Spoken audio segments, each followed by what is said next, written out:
ladies and gentlemen, and welcome to episode 23 of Capes and Commentaries. I'm your co-host, Nathan Kennedy, here with Tyler Baker. And Tyler, we're heading back to Gotham for the first time in quite a while. And apologies that we didn't have an episode for you last weekend, but that was the only time I could go see Halloween, so we had to squeeze that in for this show Sunday. But we're here this week. We're going to be talking Bane, which I did some research, and apparently this is really the only episode that he is prominently featured in, which I thought was kind of surprising. In the the first three seasons, where it's like Batman before they did like the whole revamp, and he's not featured in a whole lot of episodes in the I guess I call them like Gotham Knights series. It's the when they revamped and retold all the looks and stuff. Yeah, he's not in it as much.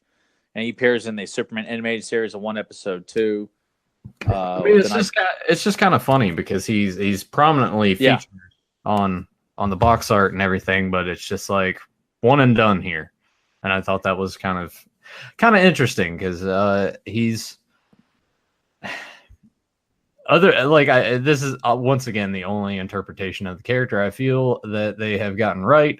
He's terrible in Batman and Robin, and some would argue his portrayal in the Nolan films. I feel like by now most people kind of have our opinions on that those movies to us don't really hold up. That they don't stand the test of time. But also, Tyler, did you see that Bane is going to be in that Gotham show? Yeah, and it just continues to show. I'll never ever watch that Gotham show because I've never gotten my head around the idea of these shows where they want to do a superhero show where nobody looks like a superhero or a supervillain. It's just guys in civilian clothes, street clothes, and they deem themselves, I'm the Joker because I've just smeared lipstick on my face, and I'm a street level guy, and I'm causing chaos with no Batman in the city, and or something like that. I don't like the idea of those kinds of shows. That's why I'm not a fan of Smallville. I gave Smallville a chance. I just could not get into it. Yeah. And Gotham, I thought was a lame idea. I'm not interested in seeing a show about Batman's world without Batman in it and confronting the villains. Because I'm not compelled to watch a show based on Commissioner Gordon. Like I'm like people. He's just not as fascinating, I think, as people. I mean, there's a lot of like uncorrupted cops and characters in a lot of superhero shows, or comic books. Excuse me. So even though he's one of the first, I read or watch Batman for Batman. I don't read it for the cop.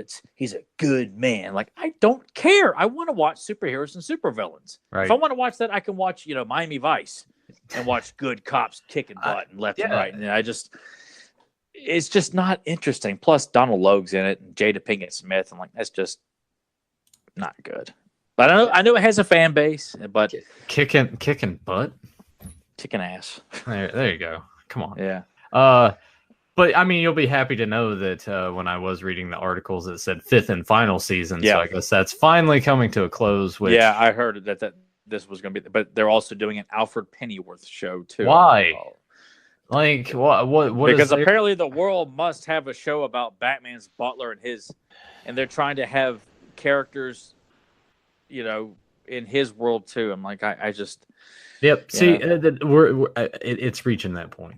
The superhero bubble it's gonna burst. It has to, because they're coming up with these stupid just ideas. Like, I don't want to see a show about Alfred. Like, that makes no sense to me. Like, yes, he is strictly kind of background. He's there to give advice. He's there to move the story along sometimes, but he does not need to be a central focus. No, a lot just because they're a great side character or supporting cast member in a in-depth, very rich and detailed comic book mythology. Like, they don't want to have their own show. That's why I was never for a lot like S.H.I.E.L.D. having their own show. I'm like, dude, I've never ever as a child cared for Nick Fury or S.H.I.E.L.D. in general. They're the government agency of the Marvel Universe. And I knew what the show was going to be. It was guys walking around in suits and more civilians claiming to be superheroes without actually being superheroes. And they throw Ghost Rider in or something like that. And I don't think that was as well received or did as much for the show. But it's just, I'm sorry, I don't I have to have people in the suits. Comic book or superheroes and supervillains, that part of them is their visual look. And I'm not going to support anything that's just a guy in civilian clothes and a hoodie.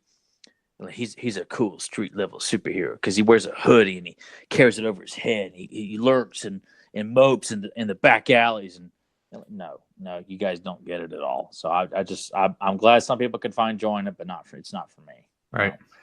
But I will say, like, this is by far, like, the animated series in terms of entertainment value has got Bane the best. They've done the best with him. They got his voice right, his look right in both this one and the retooled look.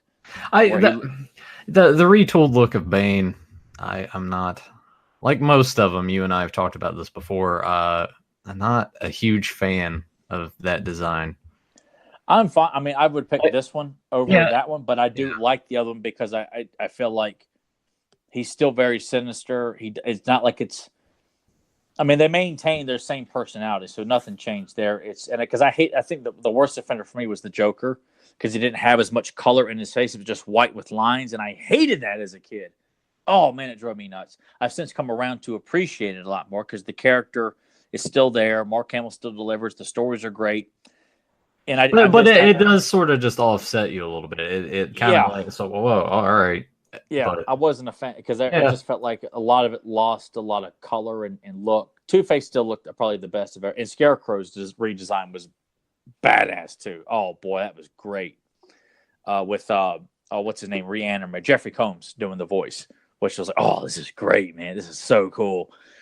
But I know why. It was the one episode too, because at the time, Nightfall was going on in the comic books, and this came out, after all of that had gone down in the books. I mean, like pretty quickly after that too. So like a quick turnaround for the character. That was kind of honestly, I kind of look at that as like the golden age of Batman. I don't think anything's ever going to touch that. The 89 movie comes out, the comic stories are kind of really hitting their stride, and then here comes the animated series, and it's all just like flowing and kind of going off one another, so to speak. And I don't think that'll ever be topped. Yeah, I guess just so comic book fans don't get mad, Nathan's not talking about the comic books, but just the presence of Batman in our culture, where Batman was so popular at that time. And yes, he did come back when the Dark Knight came back out, and you really thought it was going to be like the summer of Batman again. And to a certain extent, it kind of was, but nowhere near like the magic of '89. It's not even the same league or universe. But yeah, for the Batman and Batman Returns, the animated series, the 60s show was back in syndication on TV at the time. Video games are out. Yeah, I think the only reason I did kind of bring up the comic books is because to me, during this time is when I really got into picking up more Batman books. So maybe the stuff that I was reading at the time was kind of like further back than I'm thinking, but to me it was new. So I guess what I was saying is like, because I know every fan has got their favorite probably decade or time of stories. I mean, whether it be for Superman, Spider-Man, Batman, the Avengers, Daredevil, whatever the case may be. But I like with Batman, like the 70s gave him a more edgier feel with Neil Adams and Denny O'Neil. And then, of course, in the 80s when Dark Knight Returns came out and things like that. So I guess it just depends on what you like. But yeah, I completely see where you're going for in that. I look at it as probably like the biggest and most exciting time to be a Batman fan was in the early 90s, right after the movie came out, because then Batman was so accessible from action figures and video games. Comic book stores were plentiful back then, so you could see Batman or any other superhero relatively easily at the time. X-Men was on, Spider-Man was on. It was just a fun time to be a comic book fan in general. Whether you like DC or Marvel, everything was so accessible at any store. I mean, I guess to a certain extent it is now. But I would disagree with that strictly because, man, comic books were in grocery stores, 7-Eleven. Well, I mean, like with toys and stuff like comic books. By far, no. It's dead as far as I'm concerned in terms of like mass marketing. To be able to go to Food Line or 7-Eleven or any convenience store that you pass through in America or comic book store, specialty shops. I mean, We used to have two downtown Radford, one down from where Nathan used to live. There was one in Blacksburg. Shout out to Blacksburg. Shout out to LT's Cards, man. Yes, which I had a lot of fun going to that. Oh man, it was so cool. Just as like, all right, I'm walking to LT's, and my mom was just like, all right, go through there. And I still have stuff. We may have talked about this before, but when they had Batman and Judge Dredd. Oh yeah, I remember that crossover. I got a poster from that, which honestly, I love the art on that thing. I should probably dig it out, find it, frame it, hang it on the wall, do something with it, because that's just it's a beautiful piece of work. And then I got that huge ass Robin poster for when he got like his solo book, and I was like really excited about that at the time. But yeah, in terms of action figures, Kenner had it down, man. They really did. Well, except for all the variants, though. Which, even as a kid, like when animated series was up, like I'd see all these like goofy variants, and when all the movies were coming out, it was some of the variants I didn't mind from Batman and Batman Returns. But then when Batman Forever came, I'm like, oh man, some of these variants are just, what's wrong with just having the black suit and the yellow and black emblem, and that's it? It's just all these like goofy, bright colors and stuff, and that's Schumacher for you.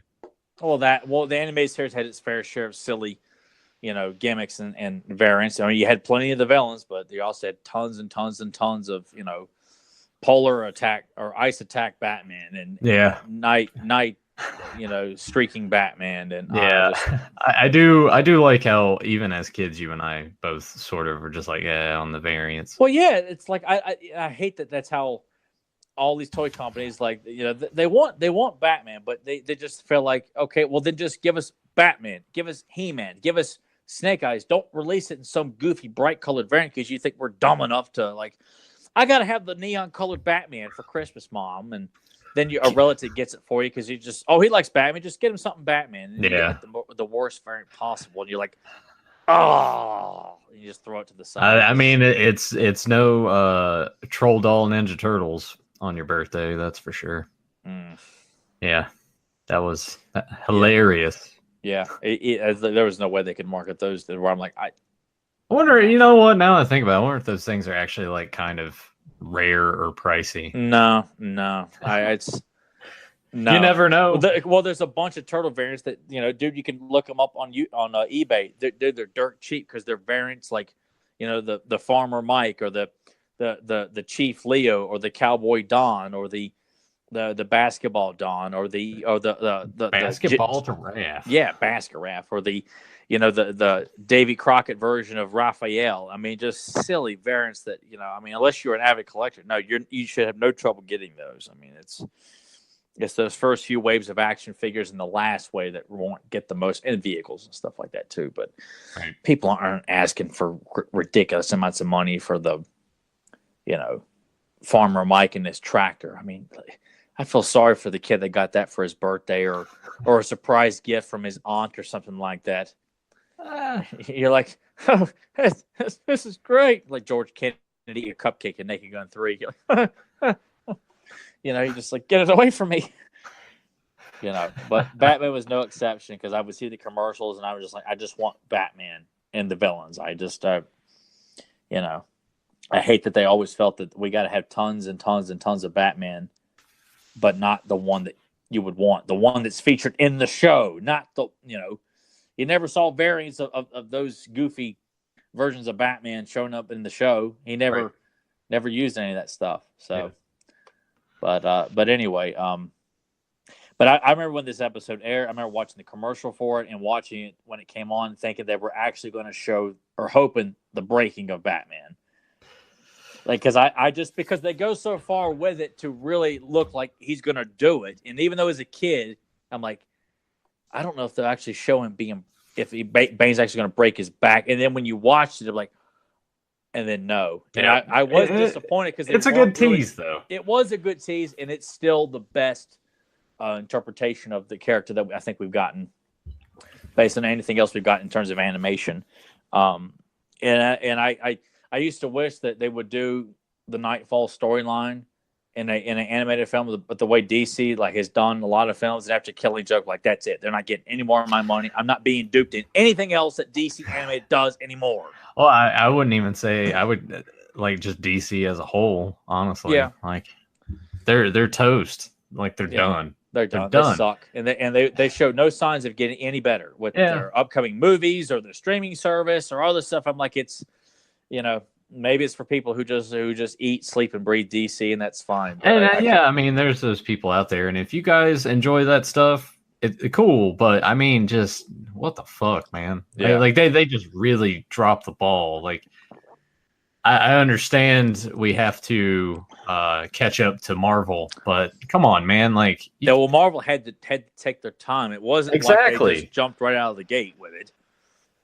And of course, they're not careful too. I mean, they're just gonna blow up in their face. But now, when people keep thinking it's all right to watch comedies instead of superhero movies, but we all know that. And I'm not treating our listeners to that same rant again. Well, but before we go ahead and dive into this, if you guys are new, go ahead and hit subscribe and ring the bell so you get notified when a new video goes up or when we go live. And there is a link down below this time. So if you guys want to give that a click, you'll have to just scroll a bit because I think it's got like episodes at the top. Scroll down, hit play, and you guys can watch along with us. So without further ado, Tyler's he's got his chapstick on. He's ready to roll. So whenever you're ready, sir, give us a countdown and we'll get it going. All right. 3, 2, 1, action. This intro does not hold the same gravitas. No, it doesn't. It's a little I mean, even though you got a lot of like action images, it just does not have that same magic as just the solo. I mean, they obviously it's a mix of it, of the original opening and this new amalgam of various images and things like that, but it's just not as. Plus, the music it's a different. The music's fine, but it's too low key. The original Danny Elfman score, from the first 2 seasons, it just constantly sets the tone. This just kind of, it doesn't match the images. I feel like it's too downbeat. Right. It's heroic, but just not as exciting, and just kind of ends like. Well, I like the way it ends like that.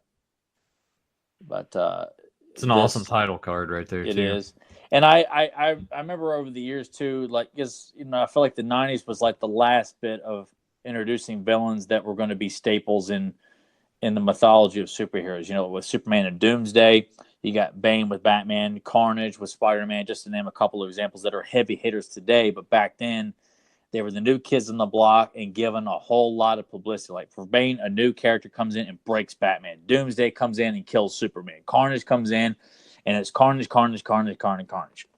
So I know some people may not look at a lot of these villains that came out in the 90s as like anything great, but they came out when I was really getting into comic books. It was an exciting time. It was. Plus, Bane's visual is just like Well, I mean, you can see it right here when he got out of the plane, just like how massive he is, and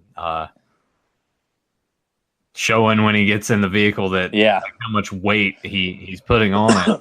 That's it's a good way to establish characters. Like, come on, just how alpha he is before he even gets into action here. That he's wearing a suit, and the image, like, you don't see his face just yet, or it's not as prominent. And I love his voice. And I love how he's wearing a suit, and we'll see later on how Killer Croc, who appears in this episode, is also wearing sort of a trench coat and a hat and a fedora hat. Yeah, that's the beauty of the show, and we've said it a bunch. Like, it's got a modern feel, but it also has that throwback to like the 1930s gangster. Yeah. Come on, DC. Like, how hard is it to make a live action version of any of this? You got it all right here. Just do it. And I actually don't do it because you'll fuck it up. Yeah, they'll screw it up too. It's been done perfectly with this show. So you know what? As much as we say it would be great to see, and it would be, but you know what? The people currently making the decisions for DC and Warner Brothers in terms of like animation and entertainment, don't know their head from the hole, or their ass from a hole in the ground, or however the phrase is. Point is, they don't know what they're doing, so leave it alone. Right. But I think introducing Bane in this way, because obviously this is not how he's brought in the comics. I don't believe, from what I can remember. It's been a while since I've read them. But this is strictly bringing Bane in a way that like with Rupert Thorne, hiring him as opposed to, Bane being or coming out and kind of doing things on his own, so to speak, in the comics. But obviously using Killer Croc, so they maintain a lot of elements from the Nightfall storyline, into what's already established in this animated universe here. And it really just it breaks your heart to feel like this show got Bane so perfectly, and that you could look at what Nolan did, which initially I thought was going to be quite good, even though I've never been a fan of Tom Hardy. And after seeing Venom recently, it just continues to hammer that idea home. Yeah, I think that's something that we need to bring up on Beyond Retro tomorrow, real quick. We'll get your hot take on that. Oh man, tomorrow. I tell you, yeah. But I love the voices of Bane and Killer Croc so much on this show, and this is how I like seeing all these villains being depicted. Like, a lot of times they work solo, but it's cool to see Killer Croc running a gang. He's dressed up like a gang. Even though he's still running around barefoot, but he looks like a gangster right now. I mean, a very formidable gangster. And of course, by the numbers here, Batman's on his trail here with Robin, and this is what we like to see. And I just felt like they took the main big elements of the Bane storyline and it all gets incorporated into this 22-minute episode.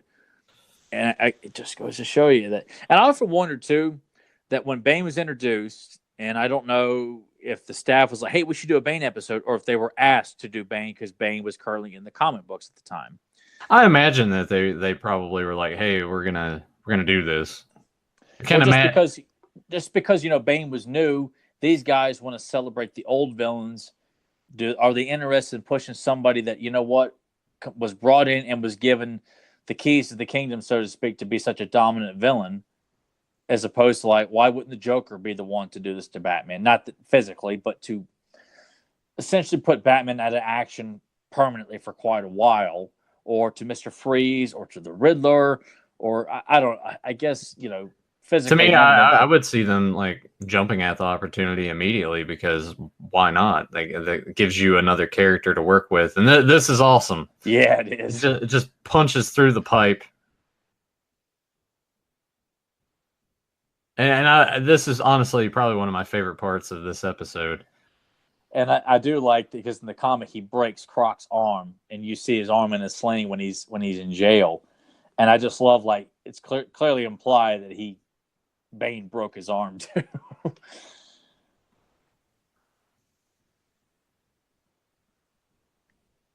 And again, this was a show, they didn't shy away from punches and kicks and seeing people being smacked around, stuff like that, because you can't do a Batman show where people are not being punched and stuff. And I'm glad that was never a scare when it came to doing a animated. I mean, most of the superheroes, even Spider-Man back then, like, people got punched and stuff, and it's not like we can't show that, because that was definitely wasn't always the case in cartoons. G.I. Joe did it prominently, and I think Transformers did too, and various other cartoons. But it's just, these guys got it, and it's a shame that the animation in DC releases just clearly don't have it. And I own enough of them to feel like, I don't like what I see. I don't like what I blind bought, so I'm not giving them any more of my money.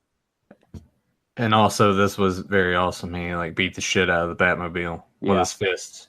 Just building up, like, not waiting around for Batman, but making a statement and waiting. Like, I love that about Bane. Like, a solo villain. Look at that. I like this interrogation sequence. I'll show you firsthand.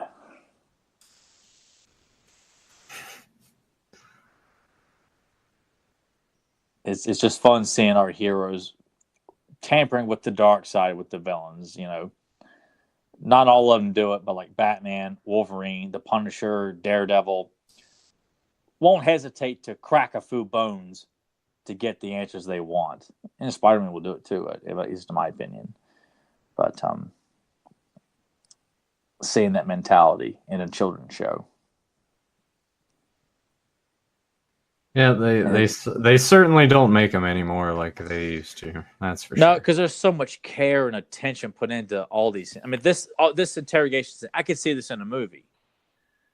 You know, everything. I mean, in a 2-hour film, I'm sure this would have been stretched out a bit more. All of this, the conversation with Croc, the fight in the sewers, you know, finding out who Bane is, like all this, like Batman finding out Project Gilgamesh. I mean, all of this is thrown in very quickly here, but you buy it. But in a movie, you know, we would see Batman doing a little detective work, finding out about what happened, and you know, a little bit more detail. And I mean, because this has to be to the point. It's for kids, especially if kids were not familiar with the comics at the time. But something that if you were reading the comics at the time, you definitely could buy into all of this, with some of the changes that had to be made, of course.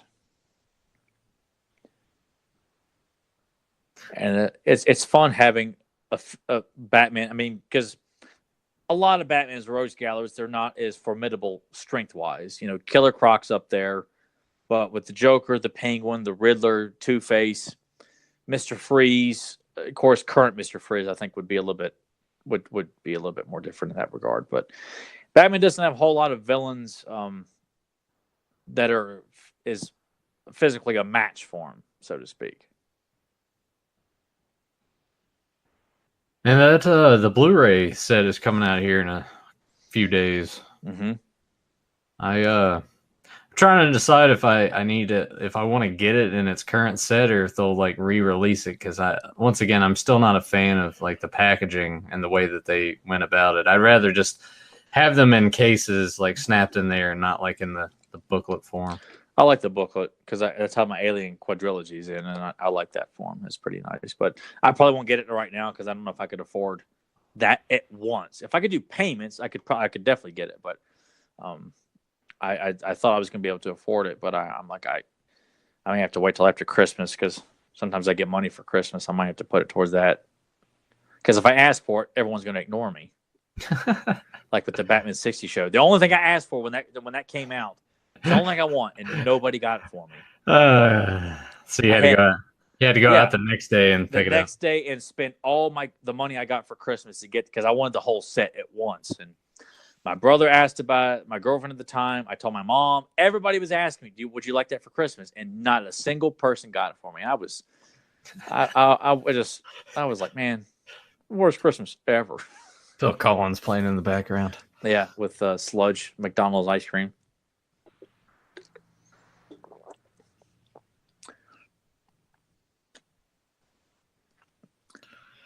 And just seeing this detective work, you know, Robin working on his own here, and of course we'll get caught.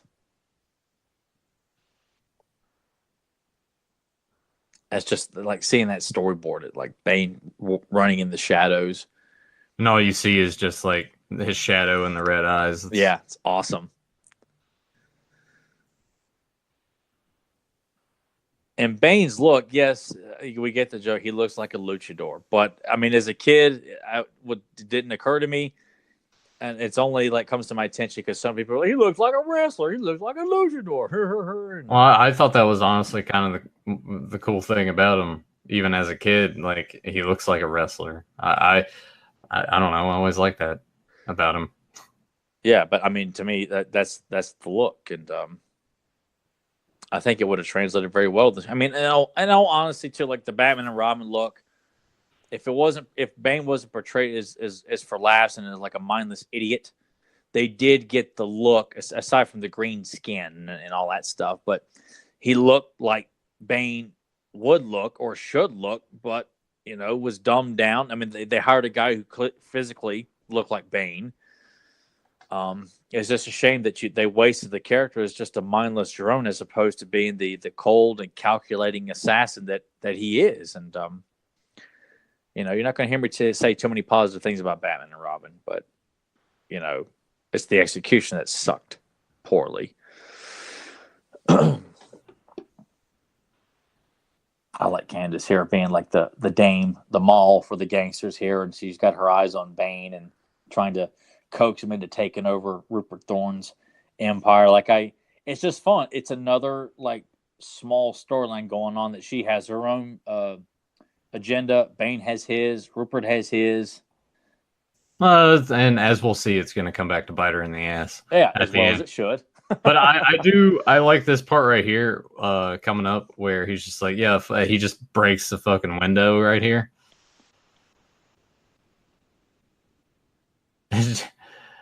Like, I love that. He's just like, all right, yep, and he just throws it and he's on his way. I enjoy the fact that he doesn't give a shit about her apartment at all. No. She's pretty hot there because she's hanging out watching cartoons, man. And that's a beautiful woman. But yeah, it's just fun to see heroes that they don't always stop to think about people's personal belongings. It's just, the hell with this. Don't even say send me the bill. And that's gotta hurt so much for Robin to have that large weight. I like that, that obviously that could easily happen, but it's not about that to Bane. Like, it's the challenge. It's he's not a villain that, even though obviously they're not going to do it for the show, but his reasons behind it, which means the writers make it plausible that he's not someone. And a lot of times the villains, obviously they're not going to, they'll hint at finding out the secret identity, and of course they're not going to. But I like Bane's reasons behind that. It makes it believable, not just as a kind of a quick little plot device to avoid the secret identity being foiled. Does he kind of remind you of Craven from Spider-Man in a way? Do you see a lot of similarities between the two? Or? I mean, they're both hunters, but I would never. Honestly, you're the first one to prepare to meet your master. That's so cool. I have never thought about comparing those two, but yes, they're. Craven is strictly like a game hunter. Like, he's in it for strictly the challenge of being the alpha male, whereas Bane is. I feel like there's a little bit more to his reasoning of why he does what he does. Like, Craven comes off as like the quintessential. This is cool. This is a quick little, the clothesline with the railings bending like wrestling ropes. So I thought it was just a fun little gag. And Hurricane Rana's right here from yeah. And it looks good. The animation is so fluid. Yeah. There's a choke slam. Yeah.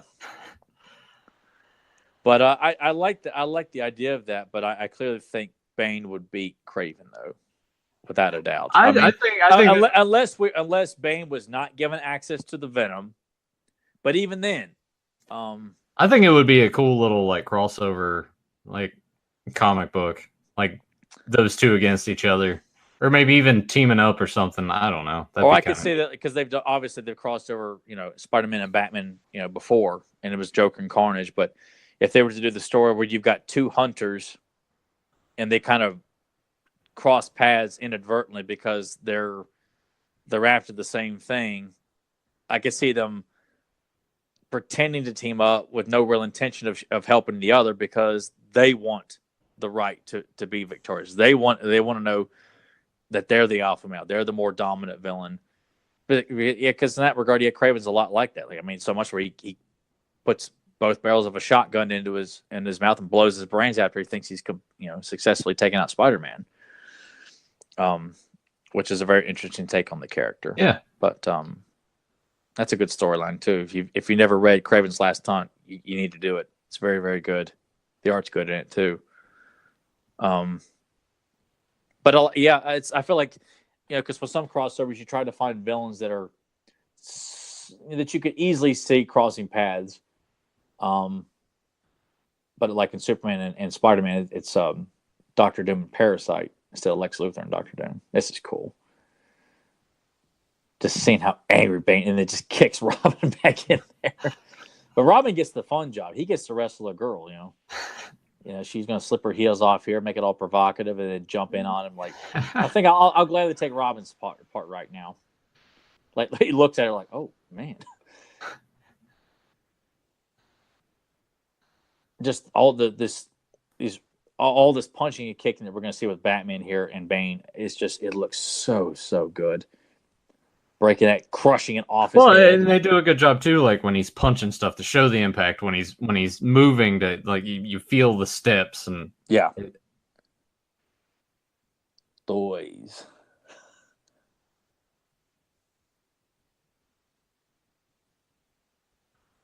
And the music just builds and builds. He's coming. He's coming. It's just slapping Batman around. I mean, just, it's refreshing to see that. This is awesome. Here we go. Yep. And you're just like, oh shit, they're gonna do it. Oh man, I was on pins and needles when I saw this as a kid. It's like, oh no.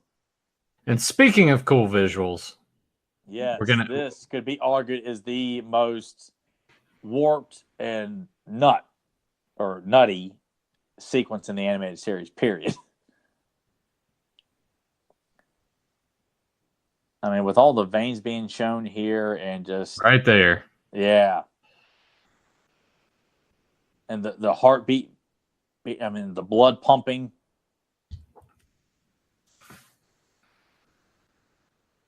I mean, they did not hold back for something that's going to be aired on a weekday afternoon here.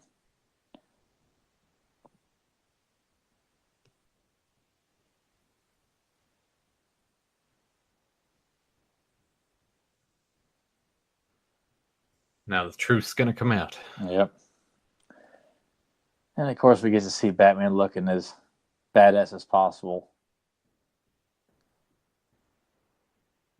Do you have any issues here with him being unmasked at all? As a kid, I kind of felt like he didn't look as cool with the mask off. I'm like, he looks like just a guy. It's just kind of killed some of the mystery for me as a kid. But as an adult, I'm like, I had no problem with it at all. I mean, I have a different approach, or what's the word? My viewpoint for a lot of these shows. Even the ones that I love, it's changed a little bit, but for the best, for the better. It's not like I find problems. And if anything, I appreciate more of what was changed or the direction they went in. I appreciate the things that they felt like they had to do or needed to do to make the transition to a 22-minute episode. So, and speaking of 22 minutes, the episode's done. That was quick. Yeah, well, that's what happens when you're watching a good episode. They fly by, and Lord knows, 1994, man. This episode is over 20 years old, man. I mean, we're old, man. I just never think of stuff in the 90s as being 20 years old. It feels like the 90s was like the last decade. Yeah. Just shows you like how memorable the 2000s were. There was. What could you say? Like, you ever think I don't think VH1's ever going to do like, I love the 2000s. They will. Yeah. Give them time. Ugh. But that's our Bane episode. And, just on this disc alone, like the Harley Quinn, that'd be the next one I would want to do. Or, maybe with it being October, we did not do Scarecrow, but we did do one based on a man with a mask. So it's not like we were completely out of the Halloween spirit, but we've yet to do a Scarecrow episode. We haven't done Two-Face. We did do Almost Got Him, but not a straight Two-Face episode. But like for next week, I mean, do we dare do X-Men again? Do we tackle another Batman? Do we tackle Justice League? Do we tackle Turtles again? Do we go to Spider-Man or G.I. Joe, Cops? I picked this one. Do you have any ideas or something, not a permanent, but something you wouldn't mind going and revisiting or trying for the first time? Or, we could even do, I know we plan on doing the 89 live action film. Yeah, that'll be coming up here in a couple weeks, actually. Yeah. You know what? And I think in another future one, we'll have to do the Dick Tracy movie. Okay. Yeah, that'd be something we'd have to do in an upcoming episode. And maybe in December, we can do Batman Returns, since that does take place at Christmas. That'd be something we do for one episode. But we should definitely do Dick Tracy in the coming weeks. Batman Returns. But I don't know. I think I'll let you pick. the next one we do. All right. I'll spin the wheel and make the deal. Yeah. I'll figure it out. God, They land on coal miner's glove. oh, so disappointing. Even as a kid, I'm like, what the fuck? I saw that as a kid, I'm like, I have no idea what this is supposed to mean. Yeah, like out of everything that you had, that's... Yeah. Ugh.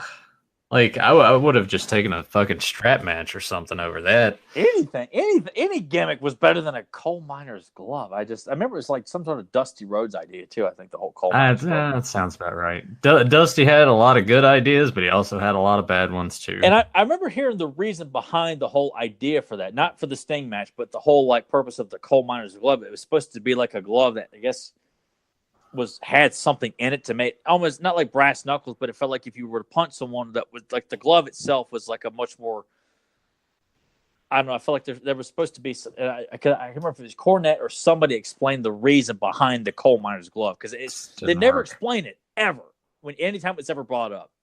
So when you watch it, especially in that Jake the Snake Roberts match where old Sting does is like hit him in the leg or something, and then Jake falls over with the cobra on his face and please bite me. Yeah.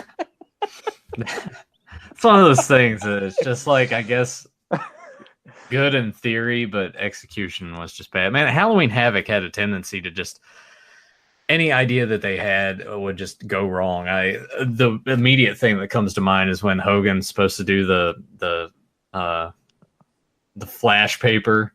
Oh, in Warrior's eyes, and then just like blows up in his hands, and the people are just laughing at him, and the match was fucking terrible. And Horace Hogan shows up, and I'm just like, oh my god, like what? Just awful. Yeah, I remember watching that live because that was one of the pay-per-views we did get because we were both super pumped to see Warrior and Hogan again. Of all like the WCW pay-per-views that me and my brother got, they were probably some of the worst.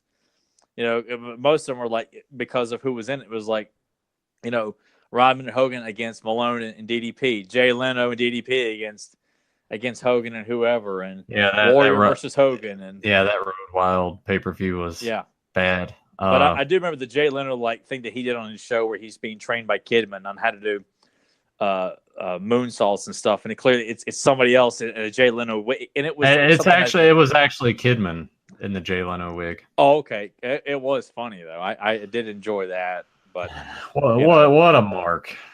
Well, at the time, no, I have no desire to ever go back and watch any of those pay-per-views that I just mentioned there. But now you can, because I gave you access. Yes, to I could if I so desire to watch Halloween Havoc with Warrior and Hogan. I could do that right now if I want. Oh man, I remember that DDP Goldberg match actually being pretty good for what it was. I mean, Goldberg had his limitations, and I always think back to he had him up.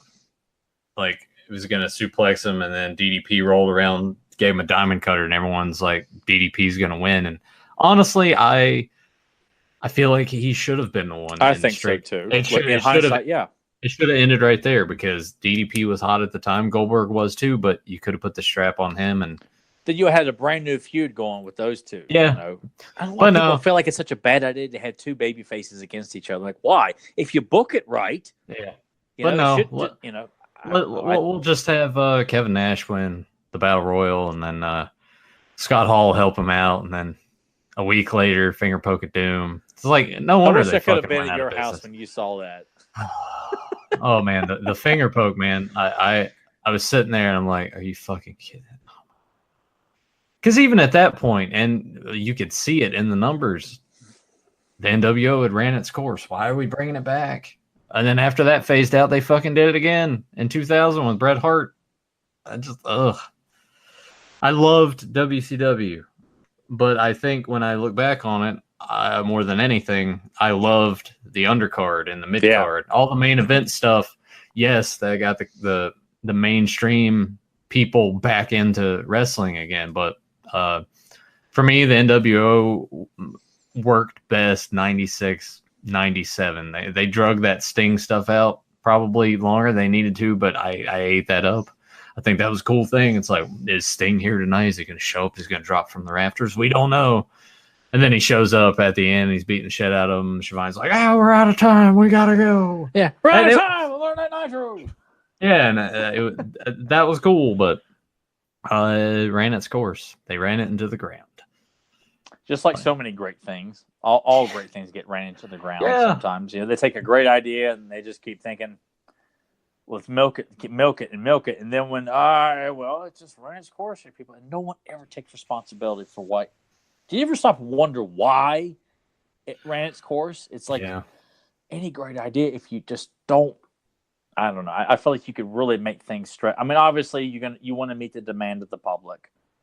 But that's why I feel like some of the best TV shows and cartoons and things that we do enjoy are some of those ones that didn't last that long. Yeah. Because had they gone on any longer, then it probably would have lost its luster. Yeah, where the animation would have changed, the voice actor would have gotten changed up, or the stories would have gotten lame or more campy and silly.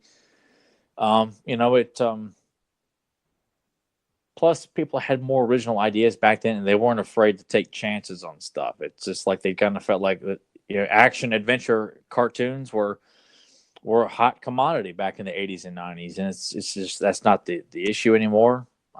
It's not what they're putting towards kids, and they're saying kids clearly don't want that, but then they turn out for all the superhero movies. So I'm like, okay, well, I think there's something missing here, people. Unless they do like a really lame-ass version of Ultimate Spider-Man. God, blow my brains out. Yeah. But you're gonna go see that Into the Spider-Verse film or whatever that is? No, at first I was kind of intrigued. I mean kinda in the most kinda sense. But after seeing the last trailer for it, I'm like, oh no, not at all. I don't. This is it's a schluck fest. It's just jokes, and I did think it was kind of cool to have Peter Porker, the Spider-Ham, show up in it. But I don't like who's voicing Spider-Man. He looks like a drunk in the movie. I mean, I had no problem with Miles Morales being, but like Spider-Man. He looks as hungover as I do. Now you look a lot more clean and sober than Peter Parker does in that movie. I was intrigued at first by the idea, but not like by any means excited. But no, after the last trailer, it's like, no, I'm not seeing that. Not at all. It could be better than Venom. Yeah, just give it a chance, man. Well, I think just by watching the trailer alone, I'm like, I'm sure it's better than Venom, hands down. But it doesn't mean I'm going to enjoy it. Yeah. God, I mean, I cannot stress how bad that movie was. I mean, but yeah, well, we'll get into it tomorrow. Oh man, it was so bad. It really was. On Beyond Retro at 2 p.m. You really just don't think they're going to really make it, but. I didn't think it was going to be that bad. You know what? It exceeded my expectations. I knew it was going to be really, really bad. Like, I mean, bad. I mean, like Ghost Rider bad. Catwoman bad. Daredevil bad. What was it? Was it Ghost Rider bad? Yeah. Oh, cool. Oh yeah. I mean, I can't wait to Redbox it. And you'll do it too. And you're like, why did I do this? Why did I waste 2 hours of my time watching this? Of watching Tom Hardy eat a lobster for jokes and funny. And it's funny because, he's got a parasite in him. He just wants to eat stuff. And he's hungry. He's still hungry. He's hungry. I got a parasite, man. I'm Tom Hardy. He sucks. God, he sucks so much. He sucks in everything. Everything? Everything. He's not memorable in anything I've seen him in. Except Mad Max. He was good in Mad Max. Yeah, he was. But that's it. Yeah. Well, I feel like that's the way with most actors. Like you gotta find something that works with them, but most of the time they just sort of get pigeonholed into something, and people like it. And it sucks. Like, well, I feel like he probably thought his comedic take on Venom, and they all thought it was just, we're making this movie for people who've never read a comic book in their life, have never watched anything from the animated series, or don't know anything about the character other than they see it on T-shirts at your local Hot Topic, or on online or Facebook, or you go to Walmart and you see a generic Venom T-shirt. That's your audience, and that's what they made this movie for. Because there's nobody in that theater that if they knew anything about Venom, because a guy I work with told me he went to go see it too, and he was describing it to one of my coworkers, and he was like, "It sounds like you're describing a really bad sitcom," and that's exactly what it was. It was a bad sitcom. It was like, Eddie and the Parasite. to quote him, because I thought that's a great way of describing, because that's what it was, and it shouldn't have been greenlit. It was, oh boy, it was bad. I just sounds to me just another thing of Sony, just like we gotta get this out. We gotta rush this out. We gotta do this. It shows, and that they still have the nerve to do a Black Cat Silver Sable, which I'm like, I don't think that movie would ever get off the ground anyway. And knowing that they're going to try to do another one with Carnage, which I hope will not get made. I don't know. It made enough money, right? It made money, yes, but it made enough. They'll do it. It's gonna happen. Oh boy. Well, I mean, shit. We don't even need to talk about that tomorrow. Now you pretty much kind of just gave your review right there, more or less. I mean, it was just a mess, and they really would throw stuff in there and just pretend like the audience. Oh, well, they're not going to remember that. They're not going to remember that either. Oh, you remember how we said he's dying? Oh, he's not really dying now. You know, it was all over the place. They were really expecting the audience just to kind of sit there and just kind of drool and get all phone face.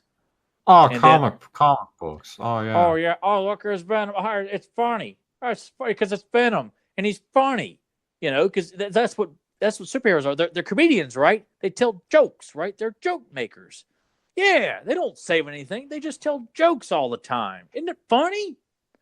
Look at all that bad CGI. Oh, that's so funny. Tom Hardy eating a raw lobster, man. He's so funny the way he eats lobsters and keeps saying he's hungry, and he talks like he's drunk and sitting in a dumpster for 5 months. The CG was bad as well.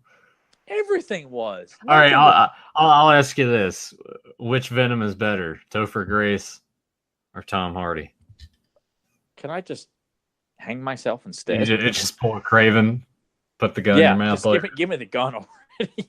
It's like, dude, you went from really bad to honestly. Well, which one's worse though? In your humble opinion, Tom Hardy's. Really? Yeah. Shit. That's saying something right there. Because at least with Spider-Man 3, Venom is portrayed. They're trying to. wait. God, it's like if I was going to be a public defender for Topher Grace's Venom, like he's guilty, Your Honor. I'm sorry. Before you say that, it's like. Even it was hard for you to muster the words. It's almost like you're just like you're about to just throw up. Yeah, I'm gonna start dry heaving here. At least their depiction of Venom was as a villain who was trying to kill Spider-Man. Yeah, you heard it here first, everybody. Tyler thinks that Topher Grace's Venom is good. I'm just kidding. Don't you dare spread that. No, they're both. I hated that movie when I first. I told Jordan because he dragged me to go see it too. I said, "Dude, it's gonna suck. You know it's gonna suck." I almost walked out of that. The only reason that I stayed is because that was the first movie that I saw when they had built the new theater right there beside of the mall. Okay. Yeah, I was like, I'm excited to be in here. The seats and everything, like this is awesome. Finally, stadium seating near us. We don't have to drive further away. I almost walked out, and honestly, it was during the dancing thing. Oh God! It was either that or when she's singing and he shows up to upstage and she like smacks him. I was like, oh yeah. I don't know which one came first. It was probably when he's walking down that came first, and then all right, so that happened, and I was like groaning, and then that happened. I was like, "Oh God, I just want to leave because this is bad. This is." I did see it 1.5 times in theaters. 1.5 because the second time, the girl I was dating at the time, like you and I had just got back from the beach. Yeah. And she wanted to go to the drive-in just for the sake of going to the drive-in. I'm like, Spider-Man 3's playing. I'm like, oh. But what was great is that she got the mind was like, hey, let's go back and have sex instead. Let's skip the movie and all right, let's go. So I'm like, you know what? It was a small price to pay to have to sit through Spider-Man 3 again, but about less than halfway through, we just got up and left and went on to bigger and better things. Yeah, those. Speaking of shit that doesn't stand the test of time, those Sam Raimi Spider-Man movies do not at all. And I know there is I remember when the Garfield films came out, like there was like a kind of a turn on those Raimi films, which I kind of feel like you guys are just now noticing this. Like I know there are fans of those first two films, but I'm like I just feel like they're just not good films. Tobey Maguire looks like Spider-Man, but he can't be Spider-Man. He doesn't have the voice, and the story, all the villains were supposed to feel sorry for everyone. Even the Green Goblin, we're supposed to feel sorry for him at the end of the movie. Every villain we have to like, oh man, the poor guy. I just want to give, Dr. Octopus a hug. Like, no, you don't do that with Spider-Man's villains. Not all. I mean, the Lizard is the first one that comes to mind. Like, it's supposed to be a sympathetic villain, which he was portrayed very well in The Amazing Spider-Man, despite what others would say about the movie. But yeah, they don't hold up. That not at all. And I think they all could have been good movies, maybe. Well, I think any movie could have been a good movie. Yeah, I mean, because I think Alfred Molina looked the part of Dr. Octopus. I think he could have been a great menacing version, but instead we're supposed to feel sorry for him, and he's supposed to be redeemable at the end of the movie. Yeah, but his wife died, man. Yeah. Oh, man. So sad. And Green Goblin, like, Willem Dafoe could have been a very, very good Green Goblin. But given bad dialogue and a goofy-looking suit, it was doomed, and I loved it when it first came out. I thought this is wonderful. This is great. I've waited so long to see it. And of course, like many others, comes out on video and we're like, oh no, it was just like Freddy versus Jason. It was like watching Daredevil. You're like, what was I thinking in theaters? Oh, I always want to specify this again. I knew the minute I said because I want, anytime he brings up Ben Affleck's Daredevil, I want everyone to know that when this film came out, he's like, it's better than Batman '89. The masses have to know that. He has since retracted that, but it was just funny to think. It didn't take long to retract it either, because it was one of those things when you see on home video, you're like, I don't know what I was thinking when I saw that. Soundtrack was cool. I like the soundtrack a lot. Soundtrack was okay, and I guess at the time, Michael Clark Duncan looked the part of Kingpin, and I think, Ben Affleck has no business playing superheroes. He really doesn't. Colin Farrell sucks at everything. Jennifer Garner looked like a very hot Elektra, but bad movie, bad dialogue. Everything was just bad about it, but I was so excited for Daredevil. I really was. I remember watching the teaser trailer, going to see Minority Report with a girl I was dating at the time. Just, that's what you do. You go see bad movies to win over women. But at least when I saw Minority Report, like, at least the teaser trailer for Daredevil is attached to this. And I remember it was like almost the movie starts playing. Well, wait, where's the teaser trailer? And then there was like a jump cut, and the teaser trailer for Daredevil started playing. So I almost felt like I was getting cheated out of seeing the teaser trailer for Daredevil, going to see a movie I did not care to see, and it sucked anyway. But I was super pumped. I've still not we were in high school when they announced when I saw the images for Daredevil. Like, I remember going to one of the computer labs and looking up the images, like, oh man, this is gonna be so cool. You live and learn. You realize, not everything is as good when you first saw it. And you have to man up about those kind of mistakes. I mean, there's been a lot of things too that I've seen and didn't like initially, and then gone back and have since like, you know what, I liked it. Like Hellboy comes to mind. Remember when we saw that? I was like, I fucking hated it. I didn't hate it. I was just kind of like, just not as. My brother loved it, and I wanted to like it. Well, I went back and watched it. I'm like, you know what? Yeah, it's pretty good now. Yeah, but at the time, I was like, fuck this. But yeah, Daredevil better than Batman '89. Tyler Baker. Yeah, you keep hammering that in. I guess it was a dark time in my life. Well, any closing thoughts before we go ahead and wrap this up? It's just I'd say it's definitely I would put this episode in probably the top 10 of the animated series. It wouldn't be in the top 5, but it would definitely easily be in the top 10 of the entire Batman animated series, because it's depicting a character that was given a big purpose in the comic books, and I think they depicted him very well and did it very honest. It didn't come off like they're forced. It just felt like they're going to do this. They did it right with a lot of care, precision, and It's a 10 out of 10 episode. I mean, there's nothing to dislike about this episode at all.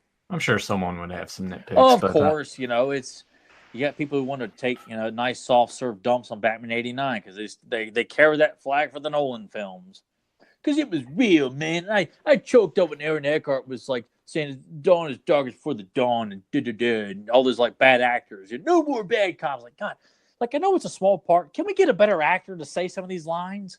There's a lot of producers, families that clearly that need bit parts. Oh man, all this every actor that's doing a bit part in all the Nolan films, it's like nails on a chalkboard. Oh, it was just I'm like, am I the only one seeing this?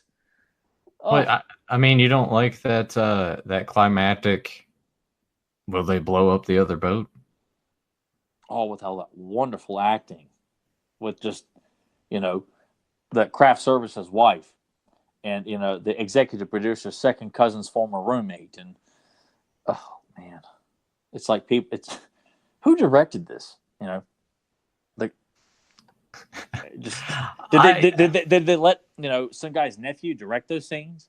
Yeah, because oh man, I will honestly say this. Aside from Heath Ledger's performance in Dark Knight, I would honestly say that Batman Begins is probably the best of the three. To me, because they didn't know at the time like how it was going to do. So I feel like once that performed well and the sequels came out, that's when it sort of took that and sort of like blew it up. And it's like, oh, well, we're going to do this, this, and this. Like at least with Batman Begins, it does feel very basic and grounded a lot more than the other ones. I don't know. Maybe I'm just talking out of my ass. No, I kind of feel like the first one is, even though they try to be real in certain parts, but I feel like they still maintain that sense of this is a comic book. Not everything has got to be in the real world here, people. Yeah. Whereas with the sequels, I kind of feel like, well, with Dark Knight Rises, like all bets are off because the Dark Knight made so much money. Do whatever you want. Here's some money, Nolan. Do whatever you want. Yeah. With no restrictions. Yeah. Whereas Dark Knight, it was all about, making statements and showing how smart we are, and like, no, I just don't care. Whereas the Batman Begins, it was fun to see, Bruce training, and I did like a lot of that stuff. But again, you have a lot of just stuff I still to this day have problems with. Scarecrow, I like Cillian Murphy as Scarecrow. I thought he was great. I wanted more from Ra's al Ghul, even though at the time I thought Liam Neeson was great as Ra's al Ghul. Ra's al Ghul, I've heard it pronounced so many different ways.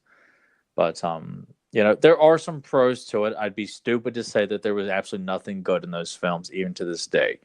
That's a little narrow-minded. But, no, I just don't have that desire to go back and revisit those films. I just don't. Because they're well-made films, but they're just not fun. No.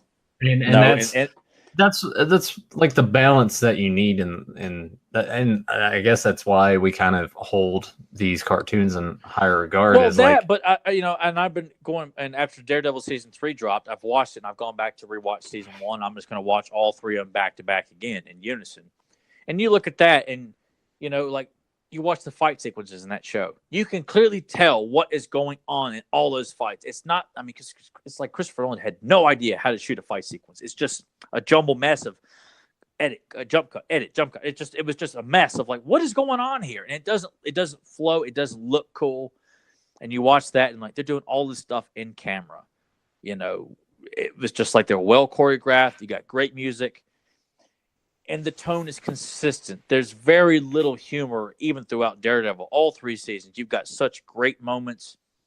Of course, granted, too, they have a lot of time to spread out and stretch out characters. So that's knock the movies. That's why I think for the most part now, this stuff works better in like a...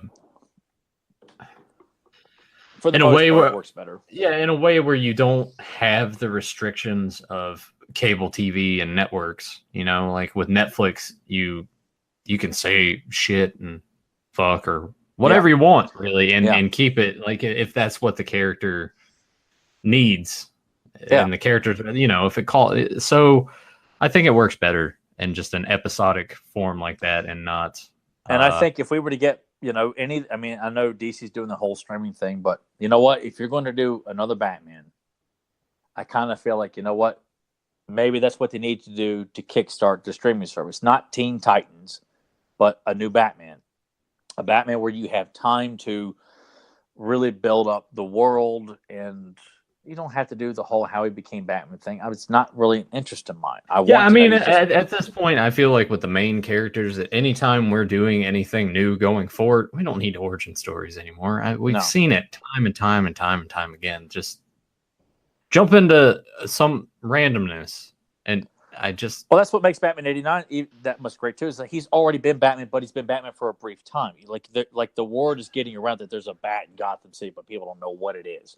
So you almost feel like Michael Keaton has been doing it for real long, to the point where they don't know what he is. They don't know if he's human or not. So you just kind of jumping in after he's just kind of gotten started. Like that's what I kind of feel like that's a good jumping point.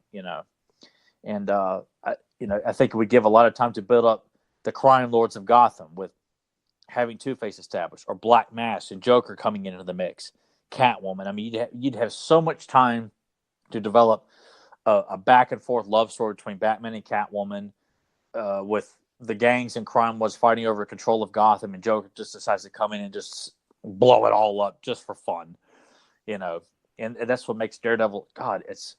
I need to watch season 3. The main hiccup there is Emily hasn't watched any of it yet. All the more reason to go just start from the beginning and rewatch season 1, because it's flying by for me, and it's like I'm watching season 1 with new eyes again. Like it blew my mind when I first saw it. Now I feel like I'm seeing something even more better this time around. Yeah, I'm thinking either that or just wait until she goes to sleep and I'll just start it. What should be any moment now. Yeah, probably. Her narcolepsy will kick in. There we go. Yes. But it's definitely worth revisiting. And when I'm watching that, I'm like, oh, man, why can't the Marvel stuff be like this? Like, it's serious. It's not blood and guts, but you know what? People are getting beaten up, broken bones. And there is humor in it, but it's just very like it's very, very it's like a small sprinkle over 13 episodes. The tone is consistent, and you grow to care and like these characters, even to the point where like you feel sorry for Kingpin at times, but he's a douchebag. There's nothing likable about it. He has his moments, but that's what makes it fun and interesting. But this guy's a real prick. That this guy is just going to do. He's going to, he's a bad dude, and I like that about it, though. Yeah. But I can't wait till I wrap this one up and start season 2 again and rewatch that because that was the definitive version of the Punisher. We will not get any unless Punisher season 2 decides, oh, you know what, we really screwed the pooch with talking about post traumatic stress for 13 episodes, and let's give the people what they want, an actual show where the Punisher punishes. Because I didn't go and watch Punisher because honestly I've only watched the 2 seasons of Daredevil and just like a couple episodes of the other shows. I'm just like they didn't really hold my attention the way Daredevil did. So and it's starting to show, and it's getting kind of weird because they canceled Luke Cage, they canceled Iron Fist. They were not as well received for the most part. But do you think this is also a thing where, since Disney is starting their streaming service and all the Marvel stuff is going to be like all the Marvel movies will be going to that instead of Netflix going forward when that gets started? Do you think this is sort of a power play move of like, well, these things are going to transition there as well? Or do you think those will stay on Netflix? I remember Netflix had released a statement saying that they had no plans to cancel Daredevil or Jessica Jones. Like, those were the two they said that as of right now they plan to continue on with those. They're not officially greenlit for next seasons, but obviously Daredevil season 3 clearly is what's coming for the 4th season if it does get greenlit. I watched a video recently where they were saying that there wasn't much buzz for Daredevil season 3, and I also, if you want to say, I blame it on the fact that it just kind of came out of nowhere. Like, I don't recall, like when season 2 came out and they were having the Punisher and Elektra in it, it was all over the place. It was just in Daredevil's in the suit, Kingpin's back. I mean, it was just like you could. It was so everyone was aware of that. Right. Whereas this one, it just kind of felt like it just kind of came out of nowhere. And, oh, here's season 3 comes out next month. It wasn't a whole lot of, because when you watch it, you know, it really sets up the good stuff for what season 4 could be about. This is the season 3, I think, is the most character driven and psychologically driven of the seasons that we've got. It's great. It's fantastic, but it's different from the other 2, but in a different perspective. Like it's still great. I mean, it's like, wow, this is really good, but different from the other 2. But I just kind of feel like that. I almost feel like they didn't release a whole lot to kind of get it hyped up. It kind of almost felt like to me it was under the radar. Maybe it's just because I just didn't see enough about it for it to really generate a whole lot of buzz. But you know, I really hope we at least get one more season, and then after that, they don't want to greenlight another one. Fine, but I kind of feel like we should get one last season to send it off with 4 straight seasons of what you would want from a Daredevil show, and we have yet to get. What we're left with is like we have to finish it off with that. So, but yeah, it just makes me wish that more stuff was like the Daredevil show. Really, I mean, even though I can't argue three great seasons, you can't argue with what we got. So I just wish that more superhero stuff was treated with more dignity and respect instead of, you know, let's get some more lighthearted humor in here because the audience is going to get bored if they don't have something to laugh at. I like when I imagine people come into this like they do every week. It's like, well, they got the commentary, but we gave you a whole hell of a lot more too. Yeah, I like it. It's never the intention. It's just kind of what happens naturally. Well, and part of me is just poking the bear. It's just like, oh, hey, you saw Venom, huh? Tell me all about it. Did it suck? Yeah. God, it's not fun being mad at all this stuff. It's yeah, really but not. I mean, that's your kind of your gimmick now to the masses. Like, well, he's angry a lot. He doesn't like things. And it's like it's not like I'm like 50 years old. It's like it was better back in my day. I'm like, I just don't like the way people make movies anymore. Yeah, but it's almost kind of like that gap. Like I've said before, man. Like even people 10 years younger than us, it just seems like a complete generational gap. Well, obviously there are but I also feel like, you know what? Not everybody looks at movies and cartoons and TV shows the way I do. Like I'm looking for things that most people, that's not the interest of theirs because it's just entertainment and that's nothing more. But to me, it's grown, it's resonated more with me. There are certain reasons why certain Arnold films and Van Damme films and Stallone films and superhero films resonate with me even today because of these reasons. And when I find that kind of storytelling and choreography is lacking in these films, and like, yes, I'm going to call it out because I felt like you can do better. A lot of them could do better, you know. But when something like Guardians of the Galaxy comes along and they put all that humor into it, and they realize, well, hey, this was a hit, and we just did a lot of jokes. Yeah, maybe this could work with all the other Marvel movies. And yeah, then that's kind of the bummer. Like with Guardians, yes, it works and pertains to that. Same thing with Deadpool. Like, yes, it works and pertains to that character. It's not going to work for everybody, but no, you can't have that in Infinity War, and that's what it was. It was It was just you saw it, and we don't need to go down that path again. But it's just another. It's a shame we need not bring up Infinity War nor Steven Seagal. I got no problem talking about Steven Seagal. No, I'm just saying it's like you have that as kind of like your hot button thing. Joe has Seagal. Do I even? I guess common sense would be like my hot button thing. I was thinking about that while I was showering. I was just like thinking about shit in the news and thinking about like shit I've heard people at work say, and I'm just sitting. I'm like, where's the common sense?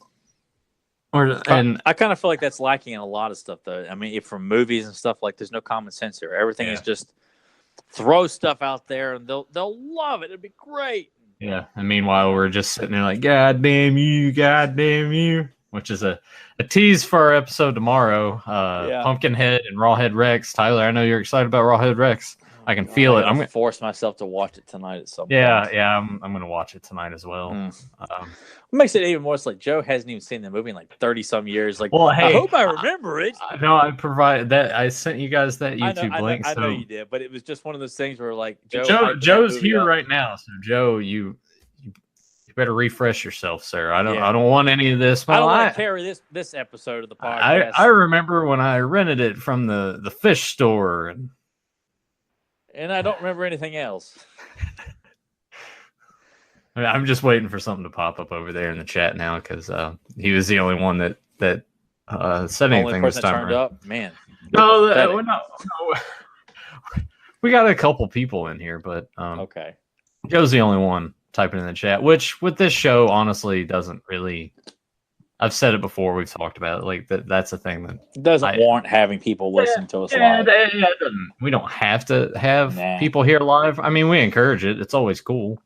But yeah, I guess we should go ahead and wrap this thing up. Yeah. But Joe, thanks for popping in and joining us. Any of you guys that are new to the channel, make sure that you hit subscribe and ring the bell so you get notified when we go live. Check the links down below, beyondretropodcast.com. It will take you to Pop Culture Network's page for our show. We do that every Sunday at 2 p.m. Eastern. So if you guys want to join us live, we always got a handful of guys in there chatting up, talking about either the topics that we're discussing on the show, or sometimes they're just sort of conversing amongst themselves and laughing at Tyler along the way. Yeah. Check out our Facebook page. Give that a like. That way you get all the updates for any of the stuff that you may have missed. Check out Podbean.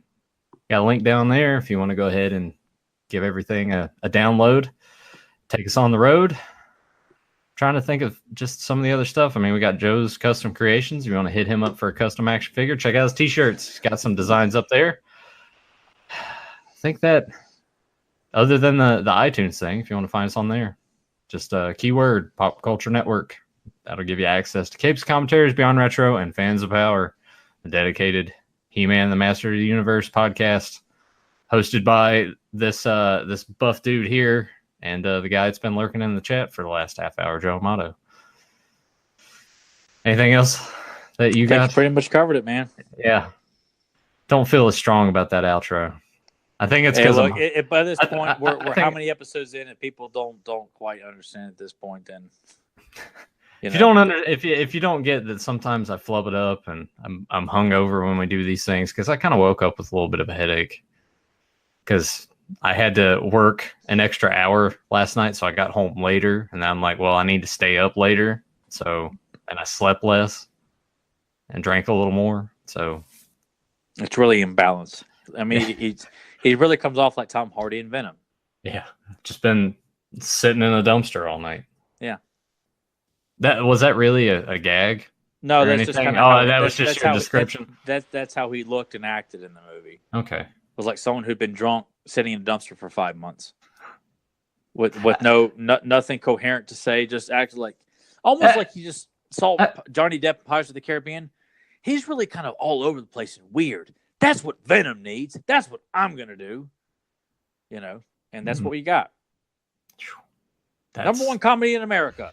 Go see Venom today, people. Man, well, I guess with that, we will see you guys next time on Capes and Commentaries.